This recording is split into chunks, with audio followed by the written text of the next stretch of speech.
You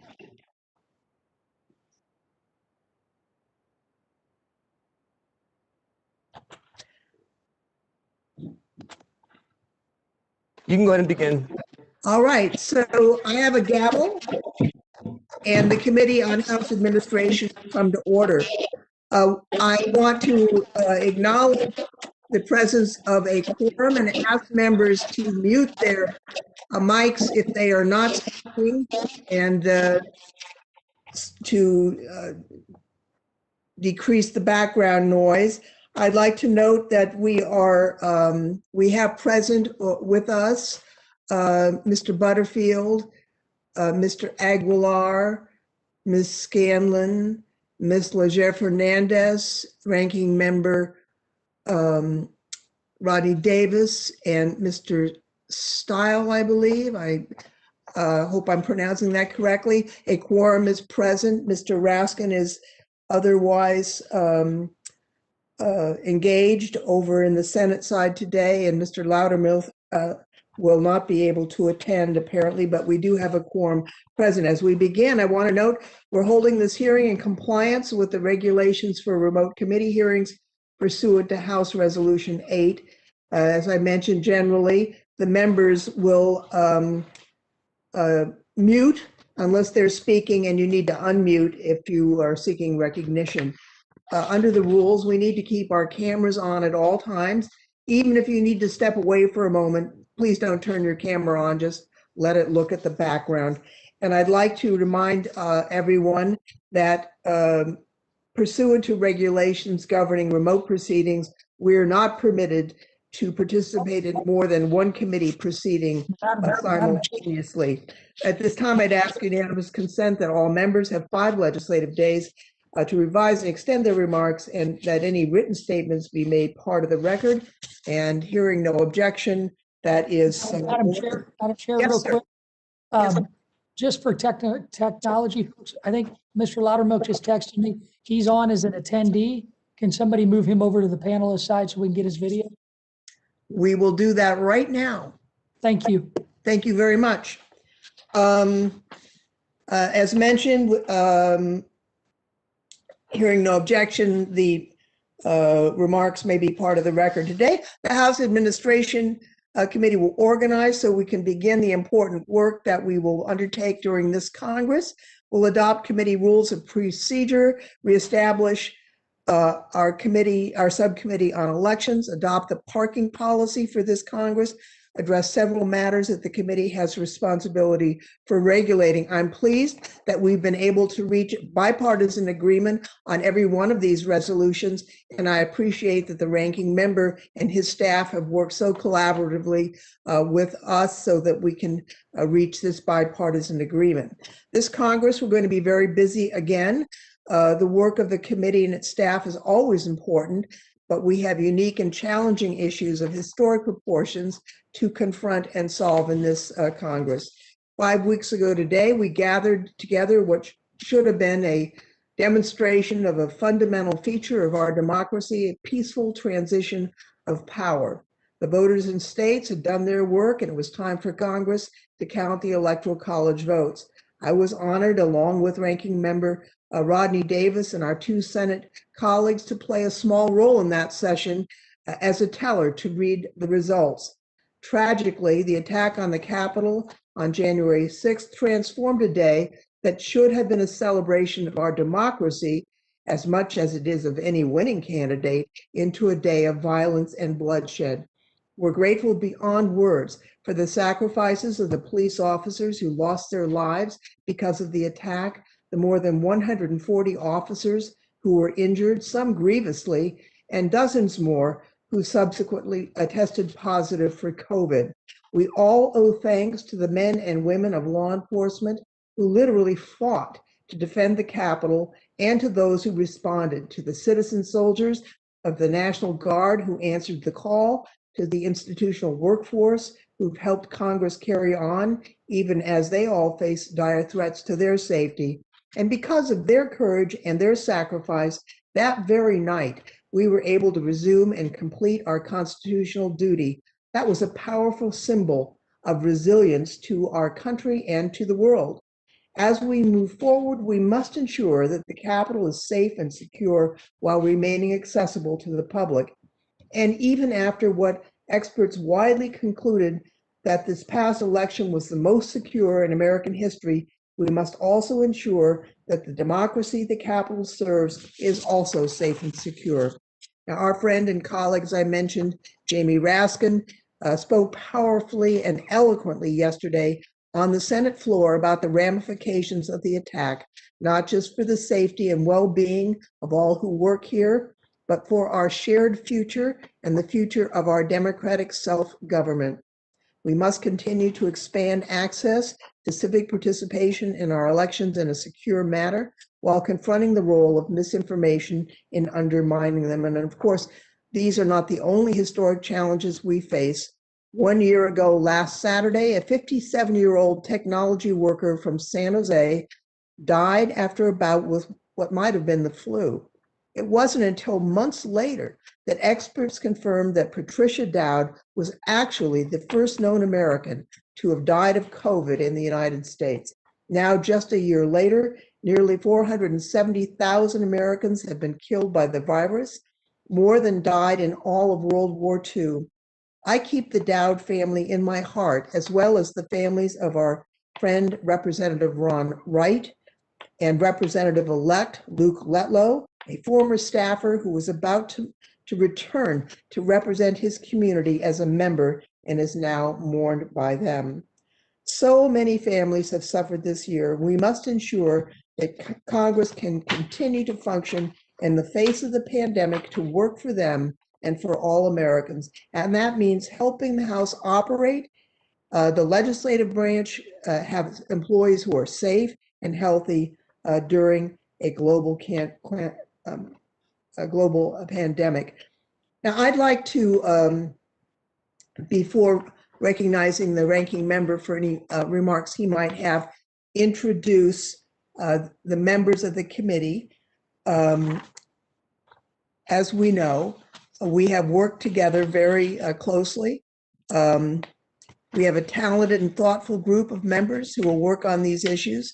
And I want to mention the returning members first. Jamie Raskin, who represents the 8th District. We know so well. He is unable to join us today because he is an impeachment manager and is currently participating in those proceedings in the Senate. Next, we have G.K. Butterfield, who represents the 1st District of North Carolina. We are honored that this former judge is a member of our panel. Pete Aguilar represents the former mayor, represents the 31st District of California. And we also miss 2 valued friends and colleagues who were with us in the last Congress, Susan Davis, who's enjoyed her well-earned retirement in sunny San Diego, and Representative Marcia Fudge, who President Biden has chosen to be an outstanding next secretary of the Department of Housing and Development. But I'm pleased to introduce 2 new members who are joining us. First, Representative Mary Gay Scanlon, who represents the 5th District of Pennsylvania, and who without objection is named vice chairperson of the committee. Prior to coming to Congress, Representative Scanlon served as president of her local school board and as national pro bono counsel at a major law firm. And next is Representative Teresa Leger Fernandez, who represents the 3rd District of New Mexico. Representative Leger Fernandez is a 17th generation Northern New Mexican, and before coming to Congress, she worked as an attorney and an advocate to advance voting rights for rural, underserved, and Native American communities. And also, I'm, of course, glad to welcome back our ranking member, Mr. Davis, who will make a few remarks and recognize the members on his side of the aisle. Mr. Davis. Thank you, Madam Chair. It's great to be back on this committee with you. I appreciate our friendship. And I also appreciate the opportunity to serve once again with my good friend, Mr. Butterfield, and my okay friend, Mr. Aguilar. Pete, love you, man. But I'd like to welcome the new members, Ms. Scanlon and Ms. Leger Fernandez. Welcome to what I think is one of the best committees that we have in Congress, because it's our job to make this Capitol complex work and work together. I'm glad to be joined once again for the third term in a row by my colleague, Mr. Lauterbrook, who I know, like me, is in the midst of multiple markups, and I know he'll be back soon. But I'm really proud to welcome our newest member, Mr. Brian Stile from Wisconsin. For those of you who don't know, Brian was our co-chair of the Franking Commission as a freshman, and he worked hand in hand with former member Susan Davis to really reform our franking system to make it easier for offices to be able to communicate with their constituents. It was long overdue and well done on his behalf. And for that great work, he's been promoted to the full committee to have to deal with each and every one of us. So welcome, Mr. Stile. I'm very proud of you and what you've done. And I'm glad we've seen our former colleague, Ms. Fudge, move on to bigger and brighter pastures. I had a chance to see her last week, wish her well. And I think that probably her and I both, we won't miss each other as much on this committee or the election subcommittee as we will look forward to working together to address housing needs in districts like mine. And I'm very proud of her for her service, and I wish her the best in the future. And with that, I'll go ahead and go to my opening remarks. And it is my honor to serve as ranking member of this committee again, this Congress. From elections to Capitol security, everything in between, this committee has a lot of work to do. I want to welcome again all the new members to this committee. I look forward to working with each and every one of you. As Chairperson Lofgren mentioned, on January 6th, this Capitol was attacked, and we have to make sure what we saw happen that day never happens again. This committee can play an important role by exercising our oversight of the United States Capitol Police, Sergeant at Arms, and other House officers at this critical time. There are immediate short-term changes we can make now to ensure the Capitol is secure and address threats against members of Congress. I'm also hopeful we can work together on a bipartisan, bicameral commission to figure out exactly where the breakdown in security occurred on January 6th and also secure our Capitol in the long term. I was encouraged by President Biden's call for unity in his inaugural speech, and I hope this committee will follow that call to action. We have a responsibility to the taxpayers to not only work together, but to also run this committee in a transparent way.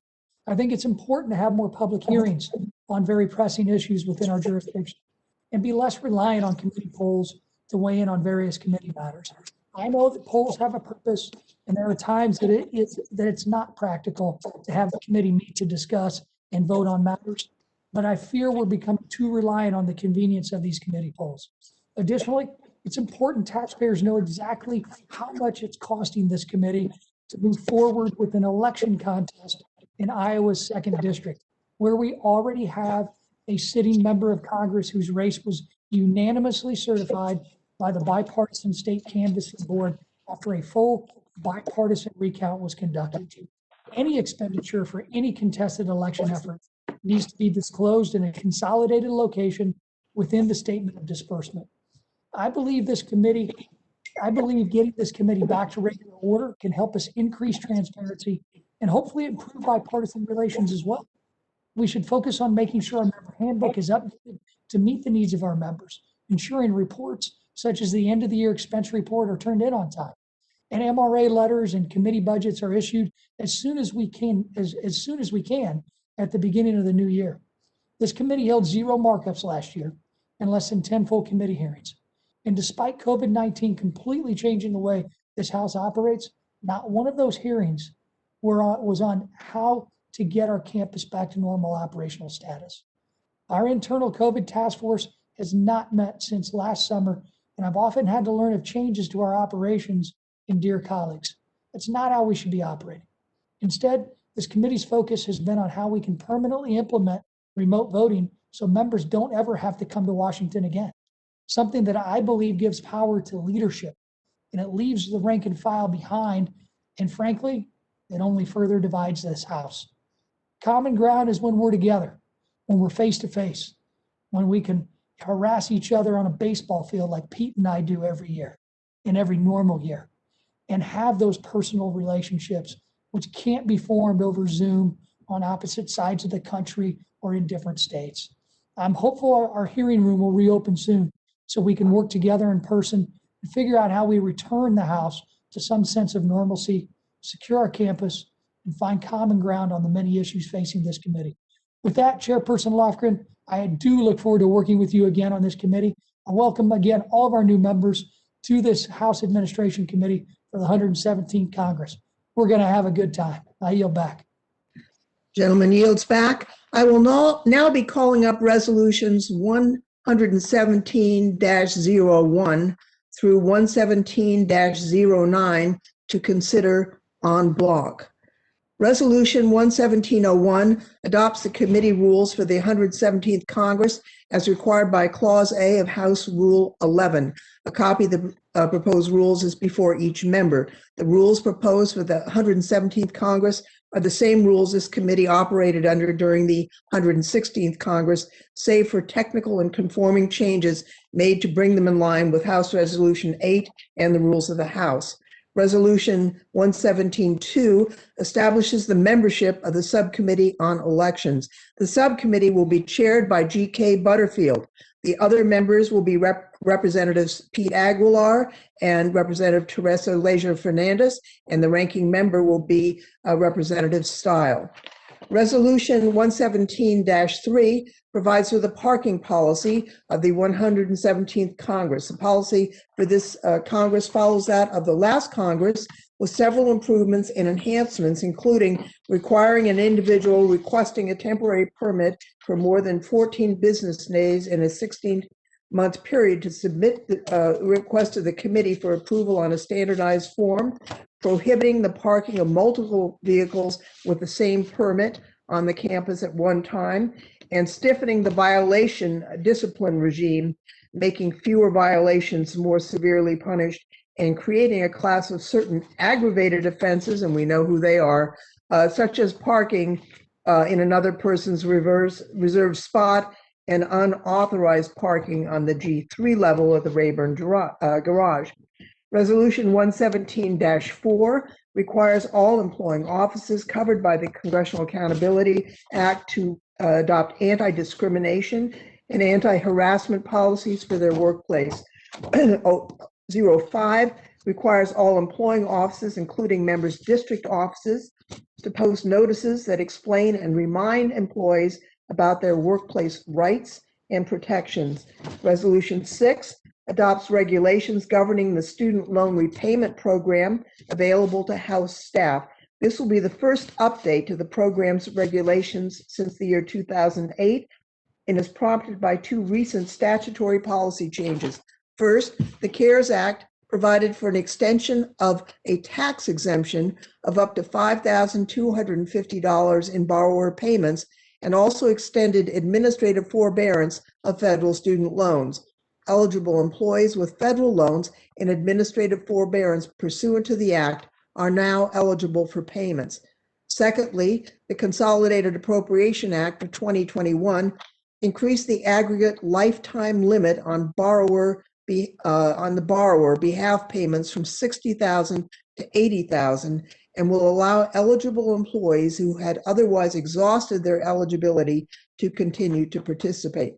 Resolution 7 adopts regulations governing the House paid internship program and allows each congressional membership organization one paid intern.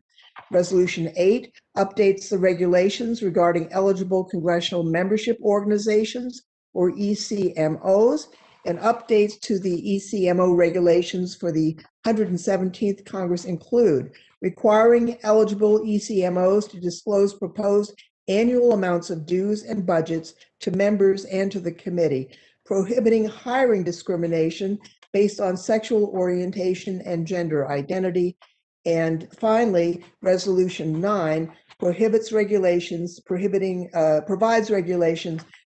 the use of House exercise facilities by former members who are registered lobbyists or by foreign agents. I now recognize Ranking Member Davis for any remarks he might care to make on any of these resolutions. Mr. Davis?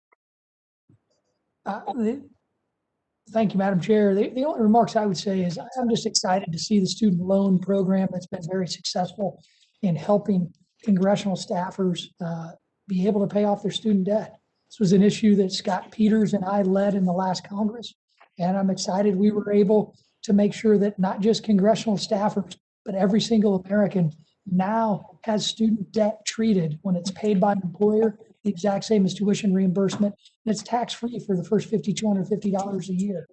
That's a win-win, and it's a good voluntary bipartisan approach that the private sector, I hope, takes advantage of too, because we have more student debt in this country than we do auto and credit card debt combined. So that's bipartisan success. That's what I hope to continue in this committee. And I would not object to any of the resolutions today. Very good. Does any other member wish to be heard on these resolutions? I am not seeing any virtual or real hands. So with that, I will call up these resolutions and ask unanimous consent they be considered en bloc. All in favor, say aye. Aye. Aye. Aye. Opposed, no, and there are no noes. I ask unanimous consent that further reading of these resolutions be dispensed with, open for amendment at any time, and the question is now on the en bloc resolutions. All those who are in favor may unmute and say aye. Aye. Aye. Aye. Any opposed? Hearing no noes, the ayes have it. The en bloc resolutions are agreed to. Without objection, the motion to reconsider is laid on the table. Pursuant to Clause 2A of House Rule 11, the rules adopted by the Committee on House Administration for the 117th Congress will be published in the Congressional Record and made available to members and to the public on the committee's website. So this concludes the business before the committee today. Without objection, staff is authorized to make any necessary and technical and conforming changes. And I'd like to thank everybody for their participation. I look forward to a very challenging and important year for this committee and for the Congress. I look forward to working with every member of this committee so that our country is safe and prosperous and our Capitol Hill community is committed and able to do its important work for the American people. And without that and without objection, we are adjourned. Thank you all. Thank you.